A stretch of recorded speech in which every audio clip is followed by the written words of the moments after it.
benn phénomène bu xew benn débat boo xam ne mi ngi ci àdduna bi philosophie di ko waxtaanee. l'arbitre libre. fa tabaarkalla ñu war ko waxtaanee. incha allah ki nga xam ni xëy na dafa sóobu yoonu mbon. wala dafa def lu baax. lan moo nekk ci ginnaaw lan moo ko poussé. ba muy def lu baax. ak ki nga xam ne xëy na dafa safaanu. bay def lu safaanu. lan moo koy poussé lan moo nekk ci biiram intérieurement. ba di ko pousse seytaane la. wala dafa am leneen lu nekk ci biiram di ko pousse. ba di ko defloo la muy def. loolu la ñu war a waxtaanee doo ko dugg nag. ci dëgg seytaane professeur Hadj Madiama. waaw Hadj Ndiaga macha allah xam naa maa ngi nuyu d'abord sama benn sëriñ bu baax sama xarit sama soppe sëriñ Tahidou Diop.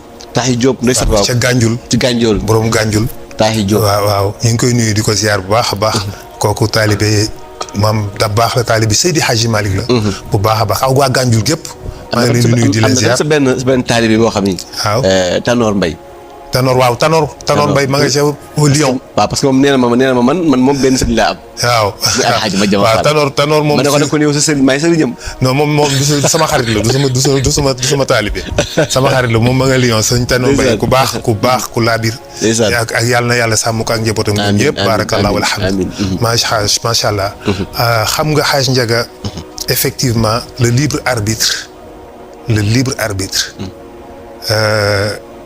moom nga wax ni ma dafa bokk ci li nga xam ni seytaane départ am foofu la. est-ce que Iblis avait le libre arbitre. décision yi Iblis jël est-ce que décision yi dafa libre wala dafa am lu ko influencer. au plus profond de lui-même. xam nga philosophie discuter nañ ci lu bari que le libre arbitre est une illusion. Spinoza wax na ci ñoom ñëpp ci wax pratique Schopenhauer ñoom ñëpp ci wax. que le libre arbitre n'existe pas ñoom loolu lañ jàpp. maanaam nit ki lu mu def rek suba ba ngoon am na benn influence bu tax mu jël décision boobu. c'est-à-dire le libre arbitre ne veut pas dire ñu bokkul ak la liberté d'agir. c'est-à-dire jël ay décisions. tu peux prendre des décisions yi la neex. du benn. bokkul maanaam mën nga jël décision bu la neex ni damay dem. wala nga ni demuma damay yéeg. wala damay wàcc. sa décision la mais yéeg gi nga choisir ni damay yéeg am na lu tax nga bëgg ni da ngay yéeg loo contrôlé wu c'est-à-dire ñoom loolu la ñu wax ni. donc ça n'existe pas moo tax Spinoza ne que ni le libre arbitre est une illusion. donc on est conscient am nañ conscience ci suñu décision mais amuñu conscience ci cause yi nga xam ni moo tax ñuy jël décision yooyu. c'est-à-dire amuñu conscience au plus profond de nous am na beneen cause bu tax ma jël décision ni damay dem wala du ma toog wala du ma dem. damay yéeg wala damay wàcc damay toog wala damay dem donc am na beneen cause bu ma maîtriser wul. bu ma xamul bu ma ignorer. loolu nag wax nañ ci lu bëree. donc est-ce que Iblis avait le libre arbitre. Iblis lan moo ko daal bu fekkee ne Iblis lànk gi mu lànk lan moo ko causé xam nga bu ko yàlla waxee ni ko maa mannaaka alaa tasjuda iz amartuka yow Iblis. lan moo dox sa digganteeg nga bokk ci ñuy sujjóot yow Iblis. xaalu daf ko wax ni ko. ndax man maa ko gën. xalaxtanii min naar wa xalaxtahu min tiin. donc am na benn explication bu mu joxe mais est-ce que explication boobu réellement mooy cause bi tax mu désobéir yàlla. parce que tout simplement kii da nga ko bind ci ban bu ñàkk fayda. man nga bind ma ci safara ak sama puissance. est-ce que loolu kese la donc ban cause moo jàpp Iblis ba tax mu désobéir alors que Iblis xam na yàlla. Iblis. réeréwul yàlla xam na ko. xam na ni il est là. xam na kattanu yàlla ak puissance am. xam na ni yàlla man te pourtant dafa désobéir te xam na ni war na xam ni logiquement ni ku désobéir yàlla doo ci am ndam. donc jërëjëf dëgg la. boo lànkalee yàlla waroo ci mën a am ndam mais Iblis pourtant n'empêche que malgré tout ça daf ni non daf ni ñett pourquoi lan mooy cause bi. au plus profond de lui-même xam nga li. scientifique li philosophie yëpp wax que ni décision yi jël. am na benn cause irrationnelle. au plus profond de nous boo xam ni moo tax nga jël décision boobu. vous n'avez pas cette liberté de prendre une décision comme ça loolu nag dafay nekk loo xam ni mën na bokk ci sa passé mën na nekk loo dund.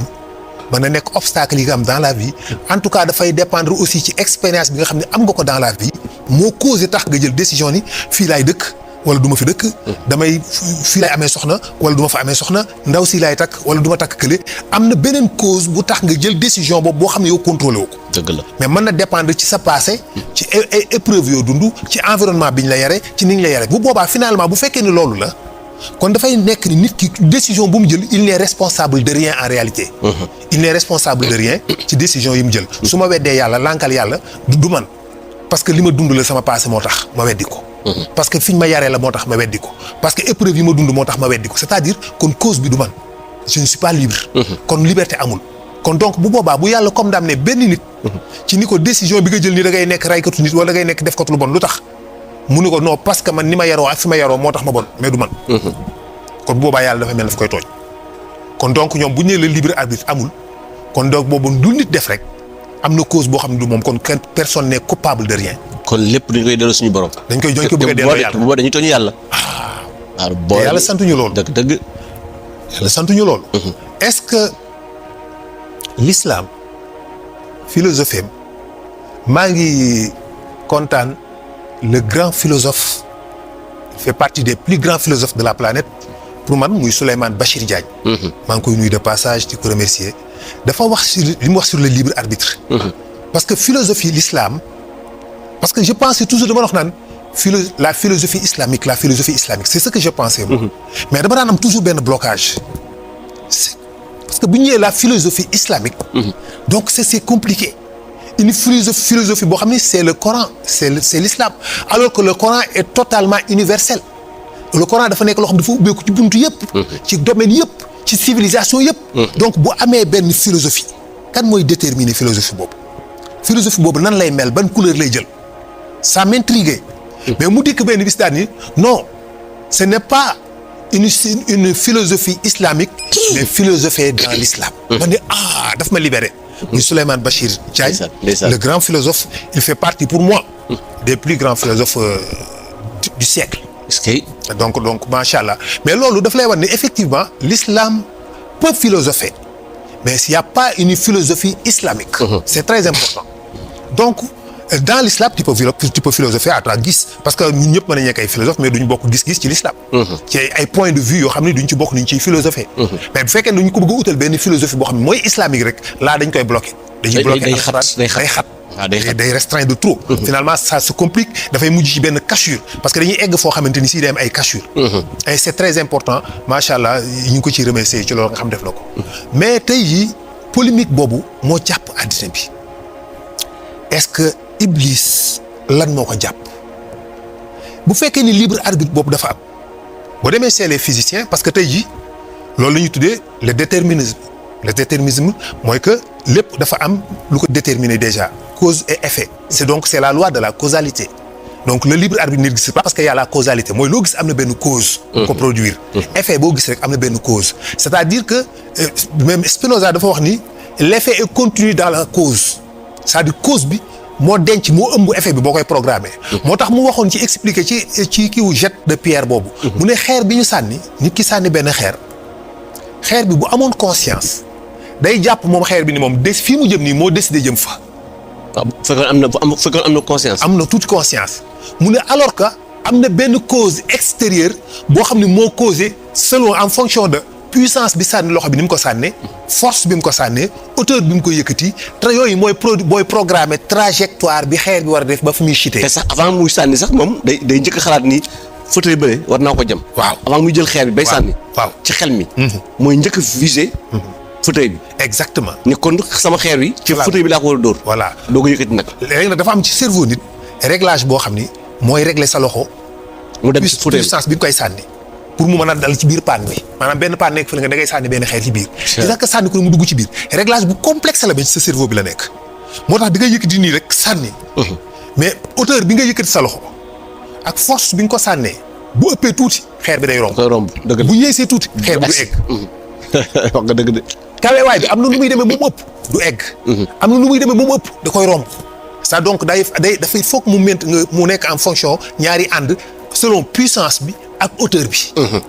mooy permettre trajectoire bi muy jël ba wàcc ci biir paan bi loolu si cerveau nit la ko yàlla mooñaale moo tax nit man ko. li ngay wax ni maa ngi koy jàng ci kii basket. voilà xam pañe bi ni muy tuutee. voilà ak bii ni muy gaawee. ni muy gaawee mais ni muy teg noonu rek sànni rek. réglage bi waaw boo ni koon réglage bi lan la moom xamu ko moom ci boppam xamul nan la réglé ba affaire bi mais daal xam ne daal bu nee nii daal am na lu mu yëg ci xolam loo xam ne day jàpp ni nii la rek mu sànni da cay wàcc ci biir. loolu yàlla daf ko mooñ ci nit mais nit xamu ko donc est-ce que vraiment loolu la Spinoza nag mu ne kon xeer bi bu amoon conscience dafay wax ni man mu ne alors que c'est pas vrai alors que xeer bi am na benn cause extérieure boo xamante ni si moo décrire moo programmer trajectoire fi muy jaar ak fi mu war a dégg kon donc ko effet la mais dafa am cause. kon elle n'est pas libre. day yaakaar ni décision bi mu jëm nii. décision am la moom xeer bi loolu la xeer bi foog alors que du décision moom xeer bi mais loxo bi ko sànni. moo ko décidé. mais pas moom xeer bi. mu ne donc mu ne ñun noonu lañ mel dañoo foog ni décision yi ñuy jël. ñun la alors que décision yi du ñun. mais leneen lu à l'intérieur du ñun loo xam ni conscient wuñ ci mais physique quantique parce que les physiciens yëpp dañ gëm la loi de la causalité cause et effet loo gis dafa am cause boo gis day produire benn effet. mais la physique quantique moo leen weddi. moo ñëw xaw a perturber le déterminisme indi le principe d'incertitude d'Heisenberg. Le principe d'incertitude d'Heisenberg mooy que ni il y a une incertitude sur la physique quantique. Par exemple benn électron on ne peut pas observer un électron déterminer un électron sa position sa vitesse et sa trajectoire en même temps c'est impossible. C'est très aléatoire c'est trop aléatoire même. Donc il y a des mouvements te pour nga observer benn électron il faudra que nga créer ko benn interaction. Par exemple nga jël benn photo mu interagir ak électron bi moo lay permettre peut-être nga mën a identifier position wu électron bi mais bu boobaa da ngay perdre vitesse su électron bi ak trajectoire bi. Ce qui veut dire que c'est très aléatoire donc c'est le principe d'incertitude d'Heisenberg. Ce qui fait que donc le déterminisme commence à effondrer wu tuuti foofu. Donc est-ce que vraiment le libre arbitre existe léegi yàlla moom qu'est-ce qu'il a lan la def ak le libre arbitre Iblis lan la def ak le libre arbitre. loolu jar a xam ne. lan moo ko ci dal moom est-ce que moom am na le libre arbitre. xam nga yàlla dafa am nu mu bindee nit bind ko def ci moom. La liberté de choisir. La liberté de choisir de décider liberté boobu fu mu nekk ci nit mooy que bi yàlla waxee ni wa nafsin wa ma sawaaha falhamaha fujuraha wa taqwaha gis nga ñaar yi falhamaha fujuraha wa taqwaha ki ko xamal man ki bind nafs équilibré bi wa nafsin wa ma sawaaha ñawal googu mooy équilibré ko ba au juste milieu ba pare mu inspiré ko njub ak njubati. tegal ko ñaar mu xam ko pas tegal maanaam nafs ci boppam. am na capacité wu ñaar yëpp xam na ko xam na njub xam na njubati. nit ku nekk xam nga njub ak njubati. nit ku nekk xam nga njub ak njubati. donc nafs xam na ko nafs ma sawaa falhamaha fujuraha wa taqwa. léegi mu ne nag qad aflaha man zakka. waaw léegi nag lan la principe bi foofu la nekk mooy léegi décision bi ngay jël soit nga purifier ko. soit nga gàkkal ko. qad aflaha man zakkaha. qad aflaha man zakkaha. wa qad xaaba man dassaha. donc seet mucc na texe na ki nga xam ni purifié na décision xam nga lu tax loolu. nous avons dafa am ci suñu biir ñun nit. nous avons une vérité corrompue. et une mensonge corrompu. dafa am ci suñu ñun une vérité corrompue un mensonge corrompu. dëgg goo xam ne dañ koo corrompre ak fen woo xam ne dañ koo corrompre maanaam nit. l'être humain am na la capacité fexe ba dëggal li mu bëgg gis nga am na capacité xelum fexe ba layal li mu bëgg ba dëggal ko doonte ne ay fen la. maa ko wax waaye am na capacité wu fexe ba fen loo dëgg doonte ne dëgg la parce que dëppoowul ak bëgg-bëggam. day fekk li dul dëgg mu wodd ko. waaw ba ñëpp